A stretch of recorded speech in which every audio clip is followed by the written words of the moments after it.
And welcome back to the Tacky Road Trip channel. We hope you enjoy episode 1 of the otas edition. I'm Greg. And I'm Marshall. Well, we just gotten back from our latest Tacky road trip featuring some really cool tourist traps in Minnesota, North Dakota, and South Dakota. We spent 8 days on this trip and covered over 1,700 miles. And you know the best part? There was hardly any traffic out there. Well, today's episode, we're going to feature a few highlights and some must-sees if you're headed out to the otas.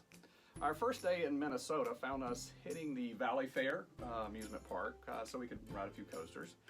And then we headed north towards Paul Bunyan land in Brainerd. On the way, though, we made some quick stops at Amazing Barnyard, along with a visit to the world's largest twine ball in Darwin, Minnesota. Let's hear from our roving reporter, Marshall, as he fills us in. Hi, this is Marshall, and today we are at Darwin, Minnesota. And today, we are at the world's largest ball of twine, made by one man. And it's pretty big, as you can see. So now, what rating would you give it on a Tacky scale, Marshall? Definitely a 10. Definitely a 10. Well, we continued north towards Paul Bunyan land, and we actually ran across a cool Tacky store called Treasure City in Royalton, Minnesota. It has lots of treasures for purchase and the obligatory picture cutouts. I could have stayed there forever. It was a lot of fun. Could have bought a lot too, right? Well, we finally made it to Paul Bunyan land, and it's really more for young kids and has some smaller rides, but Marshall really seemed to like it. One of my favorite stops was Paul Bunyan actually talked to me and used my name. Very cool. Well, hold on there, Marshall. That kind of surprised you a bit, right? Well, we definitely going to give it a 10. 10 on the Tacky road scale. It was pretty awesome. Second day, we found ourselves in Fargo, North Dakota, where we visited the wood chipper that they used in the movie Fargo, along with visiting a Scandinavian church and a Viking ship. I like trying on some Viking gear.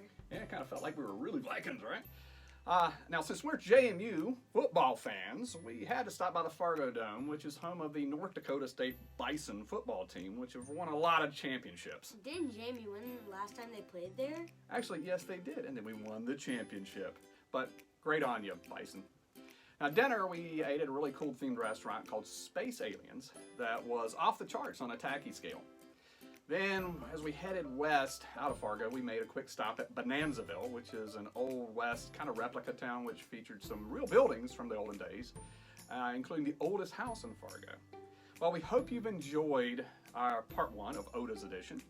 See you on episode 2 as we head west towards the Enchanted Highway, Sturgis, Deadwood, and one of Marshall's bucket list destinations, Mount Rushmore. Great. Make sure to subscribe to our channel if you like it, and we'll see you later.